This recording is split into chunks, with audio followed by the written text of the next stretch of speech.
Hi YouTube, this is Joe Calton with Calton Cutlery. Visit me on the web, caltoncutlery.com. Okay, this is probably going to be one of the last knife edge retention tips videos. I think this is number 16, okay?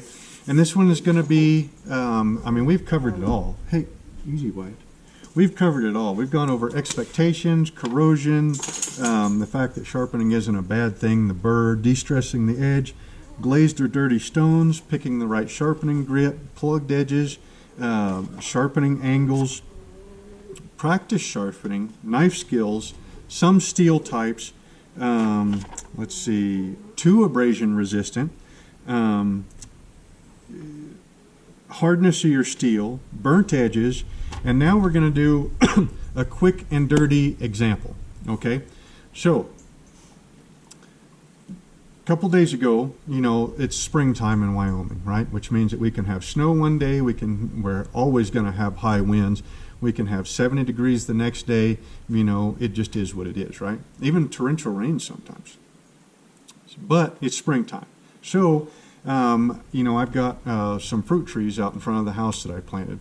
And this particular one is really cool. It is a nectarine seed, or nectarine tree that I started from just a grocery store nectarine. My mother-in-law did that back before I met my wife, and she ended up growing this big, beautiful tree. It was probably 20 foot square. And the year that I met my wife, I remember they had like 4 5-gallon buckets of nectarines off of that tree. And they were awesome. You just couldn't eat them fast enough.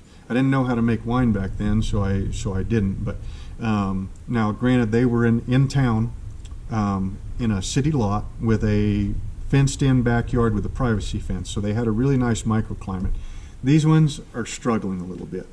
But anyway, so I was taking the fencing around them off so that the antelope couldn't get to them. And, you know, the grass had grown up inside there quite a bit. And so I was going to go ahead and, you know, pull all that grass out of there, you know, and, you know, just so I can see what the tree looked like. Well, I was having a hard time pulling the grass out, so I thought, well, I'll just cut it. So out comes my, you know, my Benchmade 940 with, you know, my, I made a new blade for it at a 1095. And so I start cutting the grass.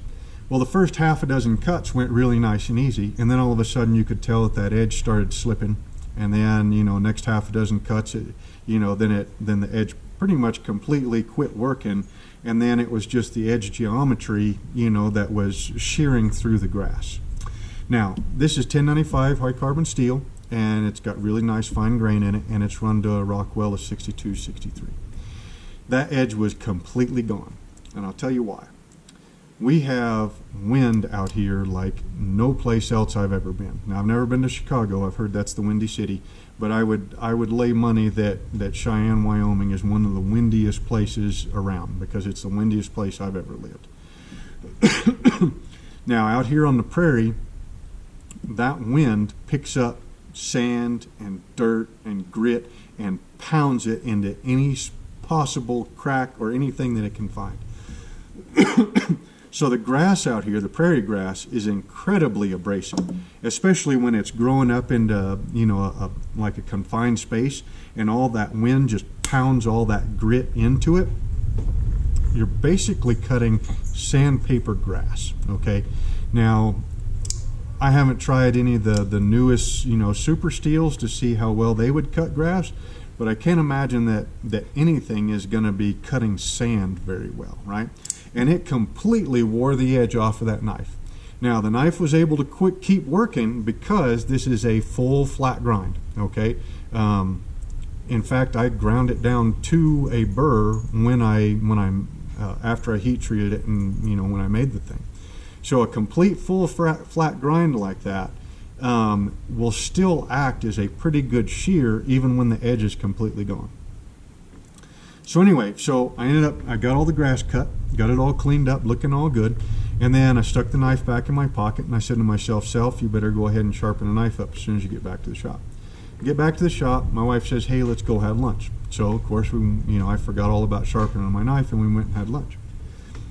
And then I thought to myself as I'm driving, I'm like, wow, I forgot to sharpen my knife. And then I thought, well, if I need to, I can just sharpen it up on pretty much anything. You know, a dirty 2x4, you know, a rusted piece of metal. I mean, pretty much anything, right? Because it's a fairly easy to sharpen steel. That's why I make it like that. When I get home, came back out to the shop, and I grabbed my my DMT 325 grit diamond plate, and I kid you not, 2.5 minutes later, the thing was right back to taking hair off my arm. You know, just like it normally does. That's a perfect example of a knife that's well balanced, okay? And that's what we're after. As users, as makers, as everything. We're after a knife that's that's balanced for its intended purposes, plus maybe a little bit outside of its intended purposes, okay? So you have a steel type like that, right? This is 1095, like I said, at probably 62, 63 Rockwell. It holds a good edge. I mean, first it takes a really nice, very crisp edge, okay? This is the same steel with the same heat treat that I use on my straight razors, okay? My favorite straight razor inside the house, it has been shaving my face for the last 5 years. It has not touched a stone in that since I honed it over 5 years ago, right? All it's done is touch a strop, you know, linen and leather. I think I've hit it on green chromium oxide on the backside of the strop like 3 or 4 times. In 5 years, it has still taken hair off my face. That same steel and that same heat treat is in here, only the geometry's been changed, okay?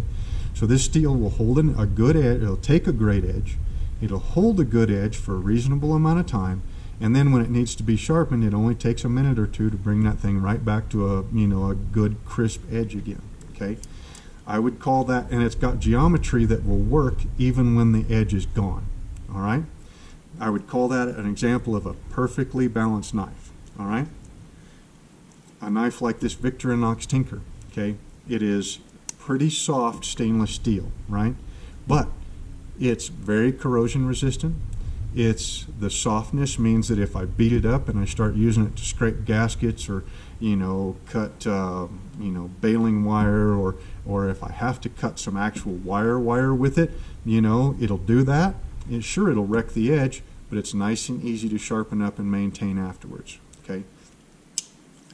So balance should be what we're after in our using knives. Edge retention, like I said in one of the other videos, okay? If you have edge retention, you have toughness, you have maintainability, not only, you know, stainless versus high carbon steel, but also how easy the edge is to maintain, and you have geometry, okay? All of those need to be balanced for a knife to be, you know, a great tool, okay? If you start leaning way too hard on toughness, you start start losing cutting ability, okay?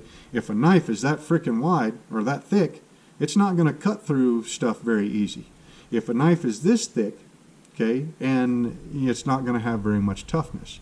If a knife is so hard that it has extreme edge retention, then it's going to be prone to being brittle and it's going to be prone to breakage, okay? You have to have balance on a knife for it to be a great using tool, okay? A good using tool, okay, but a great one, you got to be really well balanced. So when you're looking when you're chasing edge retention, just bear that in mind. The edge retention is just one of that balance picture on your knife, okay? And if that's all you care about is edge retention, well then just go for edge retention completely. But if you care about balance, it's going to be, you know, well, you know what I'm talking about.